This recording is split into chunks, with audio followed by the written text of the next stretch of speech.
자, 오늘은 우리가 애굽에 내렸던 10가지 재앙 중에서 7번째 재앙에 대해서 우리가 살펴보려고 합니다. 자, 하나님께서 애굽 땅에 내리신 7번째 재앙은 우박 재앙입니다. 자, 앞서서 내렸던 재앙들은 주로 사람이나 또 가축에게 국한되었지만은 이번 재앙은 하늘에서 내려오는 심판으로 애굽의 사람이나 짐승과 농작물까지 모두 치는 강력한 심판입니다. 자, 하나님께서는 이 재앙을 통해서 단순히 애굽을 벌하시려는 것이 아니라 하나님의 살아계신과 절대적인 주권을 온 세상에 알리려고 하십니다.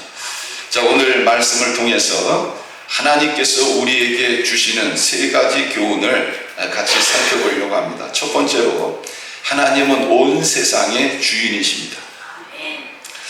자, 하나님께서 모세에게 아침이 일찍이 일어나서 바로에게 가라, 그리고 이 말씀을 전하라고 합니다.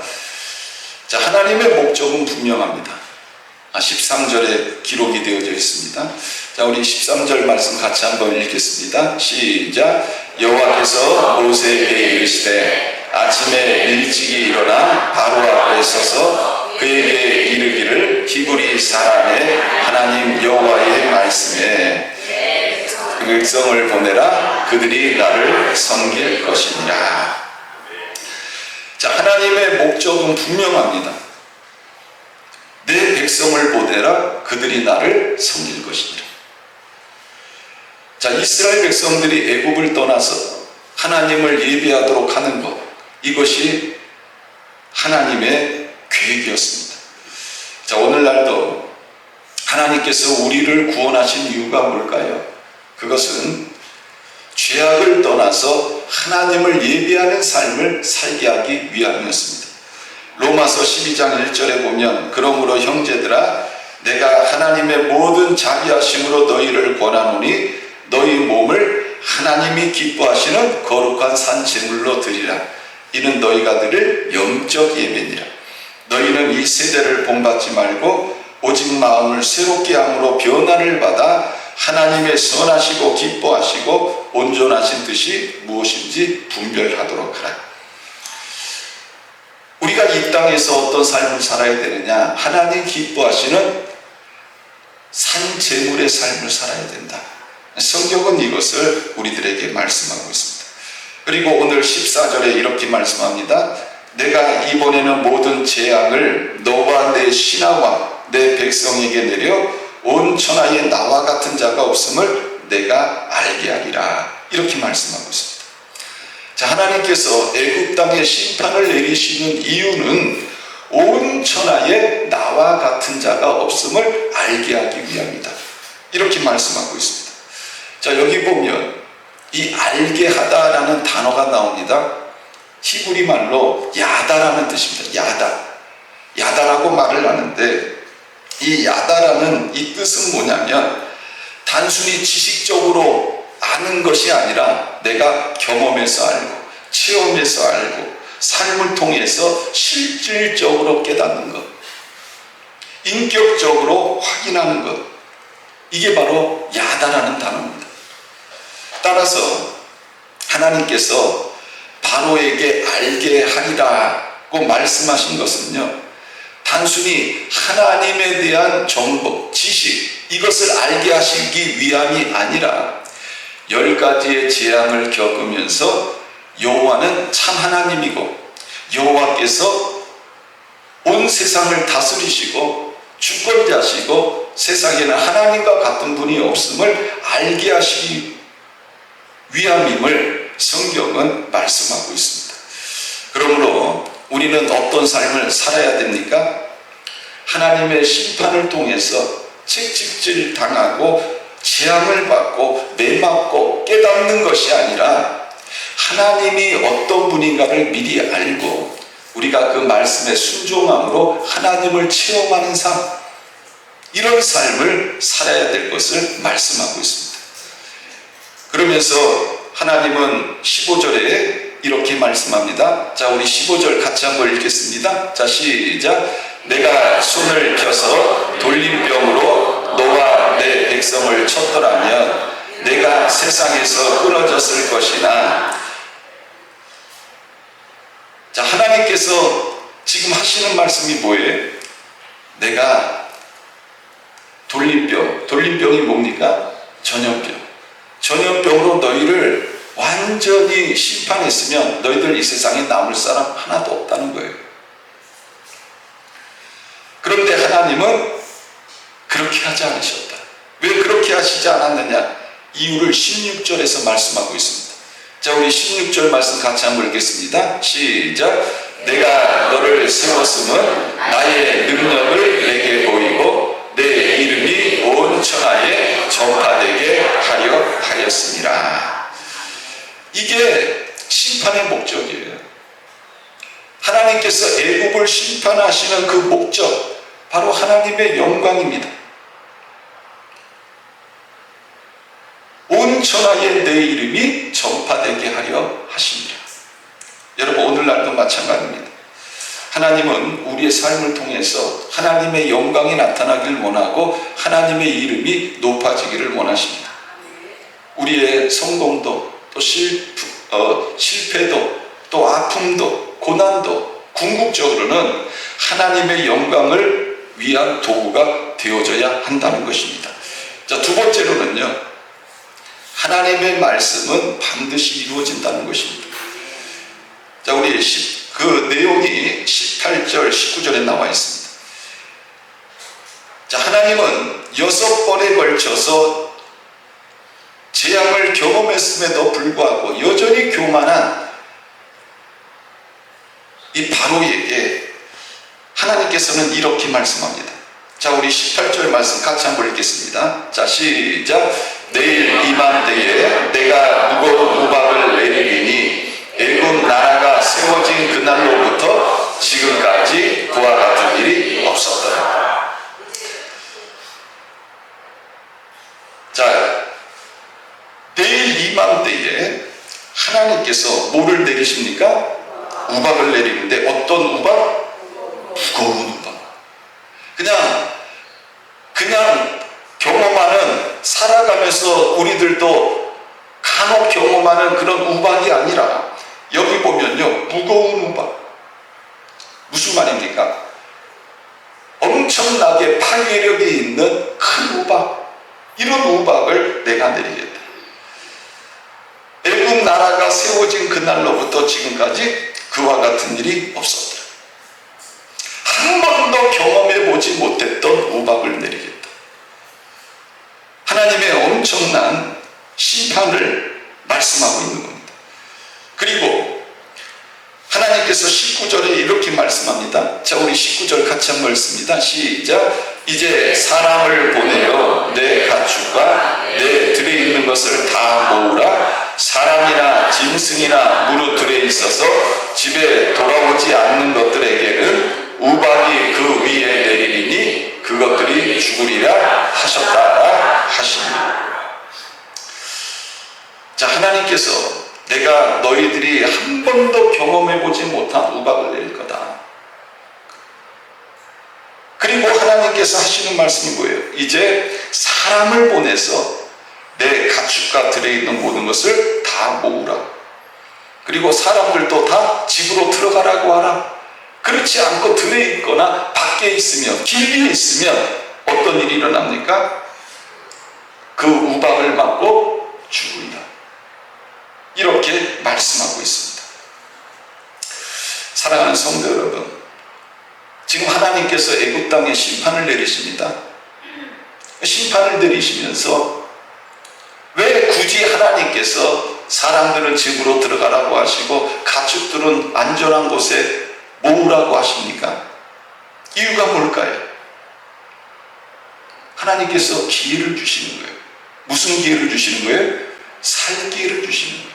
다른 말로 말씀드리면 회개의 기회를 주고 계십니다. 그러니까 하나님은 심판하시기 전에 먼저 말씀하세요. 그리고 그 말씀에 대한 순종을 통해서 살 수 있는 기회를 주신다는 것입니다. 여러분, 노아 시대 때에도 하나님은요, 노아로 하여금 방주를 만들게 하셨어요.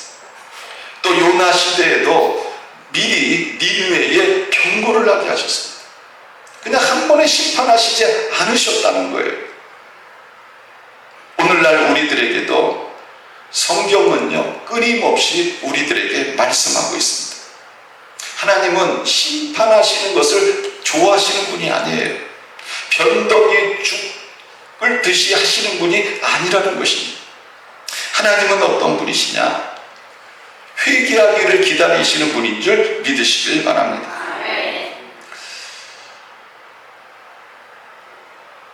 우리가 천국에 갈 때 가져가는 것이 아무것도 없는데 하나는 가져가야 된다고 그래요. 뭐냐면 가방이라고 그럽니다. 근데 그 가방 안에 뭐가 들었느냐? 여러분들 오늘 교회 오시면서 여자분들은 늘 가방을 들고 다니잖아요. 뭐 가방도 종류가 여러 가지입니다. 그냥 시장에서 사신 분도 있고 또 명품 가방을 들고 다니는 분도 있을 거예요. 저는 명품이 뭔지 몰라서 설교 준비하다가 한번 찾아봤어요. 도대체 뭐가 명품백인가 한번 봤더니 에르메스, 루이비통, 샤넬, 구찌, 발렌시아가, 프라다, 디올 뭐 이런 것들이 쭉 나오더라고요. 예? 저는 이름도 몰랐어요. 그래가지고 인터넷 명품 가방 하니까 쫙 나와. 1위부터 10위까지. 그래서 제가 이렇구나. 했더니 가격이 만만치가 않아. 예? 아마 우리 성도님들 중에도 제가 지금 말한 것 중에 하나씩 들고 오신 분들도 계실 거예요. 또 없는 분도 있을 거예요. 자, 그런데 천국에 갈 때는요, 이런 가방 들고 갈 수 있어요, 없어요? 없어요. 다 필요 없습니다. 자, 어떤 가방을 가져가야 되느냐? 가방을 하나 들고 가야 되는데 천국문에 딱 쓰면 그 앞에서 조사를 한대요. 가방 열어? 그러면 그 가방 안에 열면은 뭐가 나와야 되느냐? 그 가방 안에서 뭐가 나와야 돼? 성경이 나와야 돼. 그 안에서 회개한 것이 나와야 되고, 기도한 것이 나와야 되고, 또 전도한 것이 나와야 된다는 거예요. 그러니까 여러분, 우리는 이 세상을 살아가면서 참 세상적인 것에 관심이 많고 그런 것에 마음을 두고 살아가거든요. 근데 주님 앞에 갈 때는 이런 것들이 필요 있어요, 없어요? 다 필요 없다는 거예요. 아무 도움이 안 돼요. 천국 들어가는데 아무 도움이 안 된다. 결국 주님이 우리에게 원하시는 건 뭐예요? 하나님의 말씀을 전했을 때 너희들이 그 말씀을 듣고 회개하고 깨닫고 하나님 말씀대로 살아가기를 원하시는 이런 모습을 하나님은 원하신다는 것입니다. 그래서 우리가 하나님의 말씀을 들을 때에 가볍게 생각하면 안 되고 그 말씀을 듣고 회개하고 순종하는 삶을 살아야 된다. 이것을 우리들에게 말씀하고 있는 겁니다. 자, 세 번째로는요, 하나님의 말씀에 대한 태도가 생명을 결정한다는 거예요. 자, 우리 20절, 21절, 자, 우리 같이 한번 읽겠습니다. 20절, 21절. 자, 시작. 바로의 신하 중에 여호와의 말씀을 두려워하는 자들은 그 종들과 가축을 집으로 피하여 들였으나 여호와의 말씀을 마음에 두지 아니하는 사람은 그의 종들과 가축을 들에 그대로 두었더라. 자, 오늘 읽은 이 말씀은 우리들에게 매우 중요한 사실을 보여주고 있습니다. 자, 바로의 신하 중에 이렇게 되어 있습니다. 바로의 신하 중에. 자, 여호와의 말씀을 두려워하는 자들은 어떻게 했습니까? 그 종들과 가축을 어디로 들였어요? 집으로 피하여 들였다. 이렇게 말씀하고 있습니다. 그러니까 이 바로의 신하들 중에서 모세가 전했던 이 말씀에 대해서 두려워하는 사람들이 있었다는 거예요. 그래서 이 사람들은 그 바로의 말을 듣고 어떻게 했어요? 그대로 믿었다는 거예요. 그래서 자기의 가족들, 종들, 가축들을 다 집으로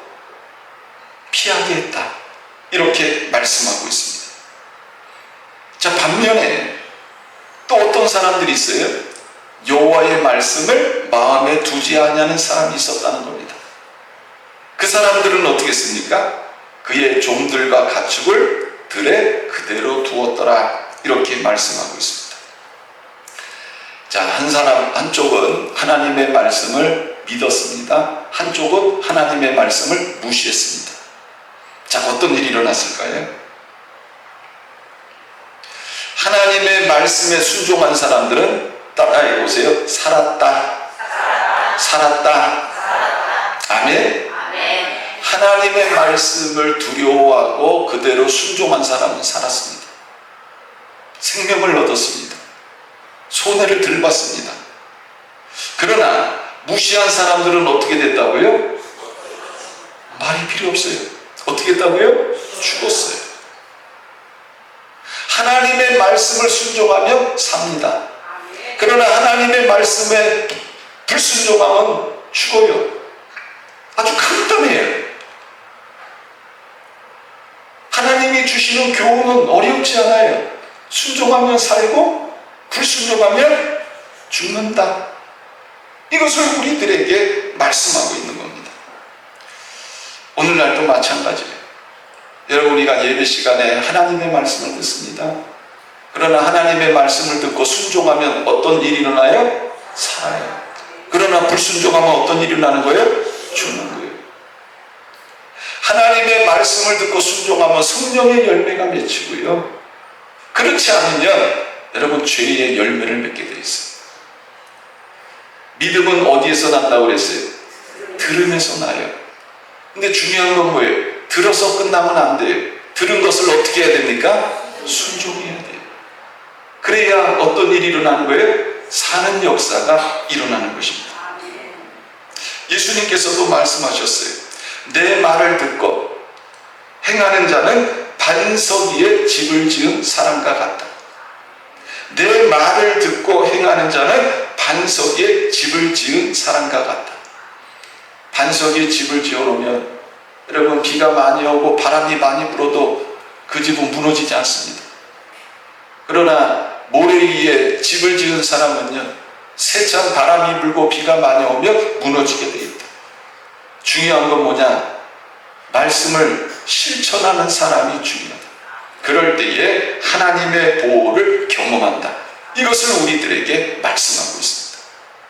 자, 네 번째로는 참된 회개는 순간적인 후회가 아니라 삶의 변화임을 말씀하고 있습니다. 자, 이 내용이 27절부터 35절 말씀에 나와 있습니다. 오늘 본문이 너무 길어가지고 제가 그 부분만 우리가 같이 읽었는데, 자, 우박이 쏟아지자 바로가 모세를 부릅니다. 그리고 모세에게 이렇게 말합니다. 자, 우리 27절 말씀, 자, 같이 한번 읽습니다. 시작. 바로가 사람을 보내어 모세와 아론을 불러 그들에게 이르되, 이번은 내가 범죄하였노라. 여호와는 의로우시고 나와 나의 백성은 악하도다. 자, 우리 28절 말씀도 같이 한번 읽겠습니다. 자, 시작. 여호와께 구하여 이 우레소리와 우박을 그만 그치게 하라. 내가 너희를 보내리니 너희가 다시는 머물지 아니하리라. 여러분, 하늘에서 우박이 떨어지는데 태어나서 본 적이 없는 우박이 떨어지는 거예요. 맞으면 죽는 거예요. 이런 우박들이요, 하늘에서 계속 쏟아집니다. 자, 그것을 목도하는 이 바로의 마음이 어떻겠습니까? 두려움이 가득 찬 거예요. 그래서 누구를 불러요? 모세를 부르는 거예요. 그러면서 뭐라고 얘기합니까? 따라해보세요. 이번은 내가 범죄하였노라. 자, 여러분, 바로가 이번만 범죄했습니까? 아니요. 지금 몇 번째 재앙이에요? 7번째 재앙이에요. 그런데 뭐라고 그래요? 이번은 내가 범죄했다. 그래서 하는 얘기가 뭡니까? 여호와는 의로우시고 나와 내 백성은 악하다. 우리가 이 얘기를 들어보면 바로도 회개하네? 깨달았네? 이런 생각할 거예요. 그러면서 바로가 뭐라고 그럽니까? 여호와께 구하여 이 우레소리와 우박을 그만 그치게 하라. 내가 너희를 보낼 것이다. 너희가 다시는 머물지 아니할 것이다. 여러분, 우리가 이 말만 들으면 바로가 드디어 깨달았구나, 드디어 회개하는구나, 드디어 정신 차렸구나, 이렇게 생각할 거예요. 모세는요, 바로가 그렇게 얘기할 때 속으로 웃기고 있네, 그랬을까요? 그건 잘 모르겠어요. 근데 모세는요, 바로가 자신한테 그런 얘기를 할 때 어떻게 합니까? 성에서 나가 여호와를 향하여 손을 펴매 우레소리와 우박이 그치고 비가 땅에 내리지 않았다, 이렇게 말씀하고 있습니다. 모세는요, 바로가 그렇게 얘기하니까 그걸 믿고 나와서 하나님 앞에 손을 들고 기도한 거예요. 그랬더니 하나님이 모세의 음성을 들으셨습니다. 그래서 하늘에서 우레소리, 우박을 그치게 하셨다. 그리고 비도 땅에 내리지 않았다, 이렇게 말씀하고 있습니다. 자, 그런데 우박이 그치자 또 어떤 일이 일어났습니까? 자, 34절 말씀 우리 같이 한번 읽어보겠습니다. 자, 34절, 자, 시작. 다시 범죄하여 마음을 완악하게 하니 그와 그의 신하가 똑같더라. 이제 하늘에서요, 막 우르쾅쾅 우레소리, 천둥소리 나고 그 큰 우박들이 막 떨어졌는데 어떻게 됐어요? 끝났어. 비도 하나, 이제 살 길이 열린 거예요. 휴, 살았다. 네? 끝났다. 자, 그런데 이 그친 것을 보고 다시 뭐라고 돼 있어요? 범죄하여. 다시 범죄하여. 자, 어떻게 범죄했어요? 마음을 완악하게. 여러분, 범죄라는 게 꼭 칼로 사람 찔러 죽이는 것만 범죄가 아니에요. 마음을 어떻게 하는 게 범죄예요? 완악하게 하는 게. 마음을 강팍하게 하는 게 범죄예요. 근데 그 뒤에 나오는 말이 재밌어요. 그와, 그는 누굽니까? 바로와 또 그의 신하가 어떻다고요?